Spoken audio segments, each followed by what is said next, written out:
Welcome to the Law of One, unity, love, and light of our infinite Creator. All is one. I am Robert. It is my pleasure to share with you conscious channeling of LL Research. For over 50 years, the Confederation of Planets, in service to our one infinite Creator, has been sharing messages of unity, love, and light with LL Research. And it is my pleasure to share with you today's newest channeling from LL Research.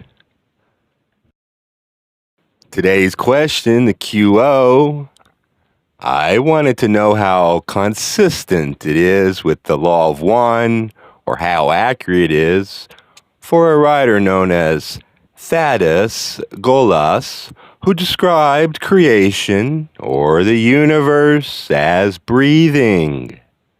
And that relative to that biological entities in that breathing of creation, that we expand and contract, and that in our expansion is when we're at our most spiritual, and we're contracted into, I'm going to say, when we're contracted, we're dumb.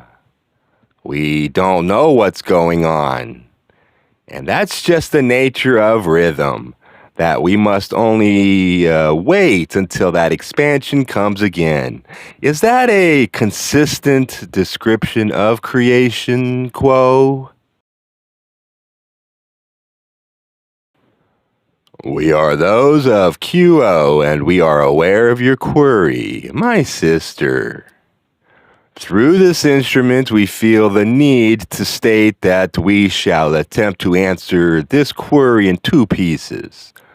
Firstly, the idea that the universe is in a sort of rhythmic breathing in and breathing out, and that those within it are connected in that rhythm.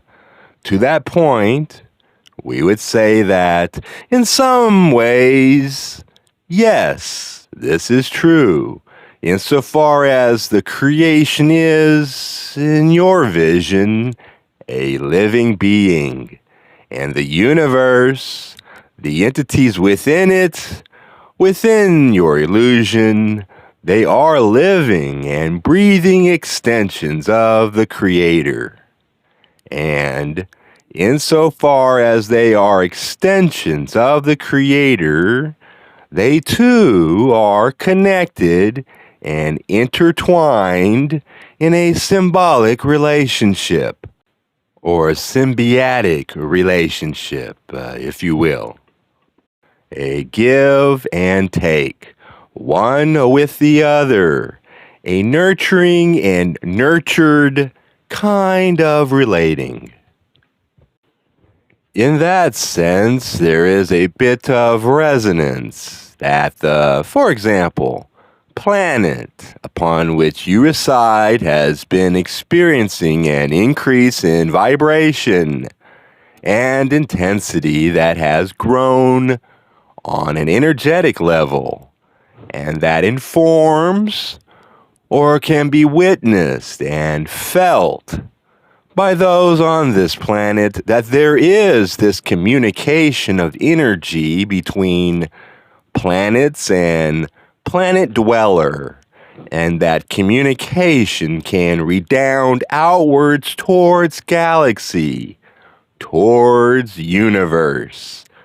That there is this, for a lack of better term, umbilical cord that links the various expressions of creation back to the Creator. That what can be felt by one could be perceived and felt by another along that umbilical cord, if you will. To the second piece, that there is a cycle of expansion and contraction, that is rhythmic and in line with the universe, and how that manifests in the experience of the entity that we feel is a bit more difficult to speak to. As we stated previously, there is a relationship between the energies of the universe and how they are experienced by the entities who dwell within it. However, the play of how that expansion and contraction are universal indeed. Each extension of the creation will have its moments of expansion and contraction as it moves forward in density, as it moves forward in spiritual evolution. For that is the dance through which the soul learns its truth, its connection to the divine. However, the idea that it occurs in line with the whole universe, that the universe expands as the entity expands and contracts, and that the entity follows, is difficult to state as fact. For you see, each soul is on its own journey of growth on the spiritual level, and has that communication with the energetic field around it.